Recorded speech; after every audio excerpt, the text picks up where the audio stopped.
2 মাস পর নিজের বাসায় নিজের সংসার দেখে নিজেই অবাক হলাম। আর এই কথাটা বলার কারণটা কি, তার জন্য পুরো ভিডিওটা দেখতে হবে। তো আসসালামু আলাইকুম, সবাই কেমন আছেন? আলহামদুলিল্লাহ, আমরা তো খুবই ভালো আছি।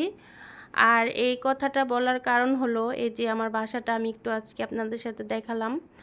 আর আমার বাসাটা দেখে কিন্তু আমার খুবই ভালো লাগলো, কারণ আমার বাসাটা সব কিছুই পরিষ্কার পরিচ্ছন্ন। আর এই যে সোফাটা আমার আব্বু নিজের হাতে বানিশ করে, সোফাটা কিন্তু একেবারে নতুনের মতো ঝকঝক করছে। আর এই যে ফুলগুলো, তারপর লতাপাতা দিয়ে আমি যে বাসাটা সাজিয়েছি, এগুলো সব নিজের হাতে ধুয়ে পরিষ্কার করে রাখছে। আর আমার বাবা মা কিন্তু আমার বাসাটা খুব যত্ন করে পরিষ্কার পরিচ্ছন্ন করে গুছিয়ে গাছিয়ে রাখছে। তো আলহামদুলিল্লাহ, বাবা মার ভালোবাসা কিন্তু পৃথিবীর কিছুর সাথেই তুলনা হয় না।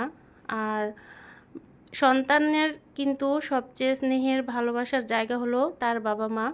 আর এই যে আমার গাছের আঙ্গুরগুলো কিন্তু পেকে গেছে। কারা কারা এরকম পাকা আঙ্গুর খেতে পছন্দ করেন? তো যাই হোক, এই যে সব কিছুই বেসিন, তারপর বাসা সবই পরিষ্কার। এই যে এই গাছটা, আর আমি কিন্তু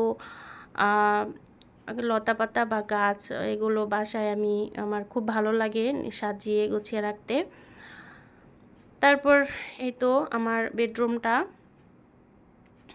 এখানটাও এই যে কিছু লতা পাতা দিয়ে সাজিয়েছি।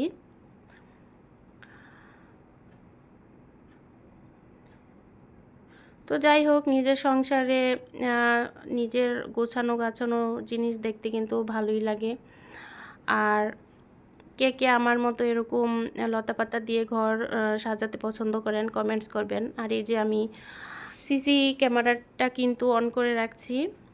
আর আমি আমার মতো করে আমার ঘরদোরটা সাজিয়েছি।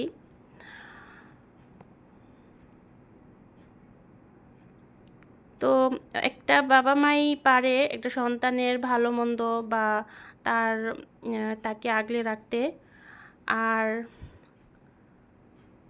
পৃথিবীর সব বাবা মার জন্যই দোয়া রইল। আর সবাই আমার বাবা মার জন্য দোয়া করবেন।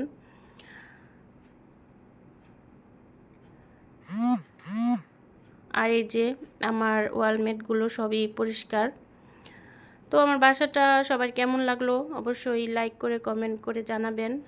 তো আমার ভিডিওটা কিন্তু আজ এ পর্যন্তই। সবাই ভালো থাকবেন, সুস্থ থাকবেন। আল্লাহ হাফেজ, আসসালামু আলাইকুম।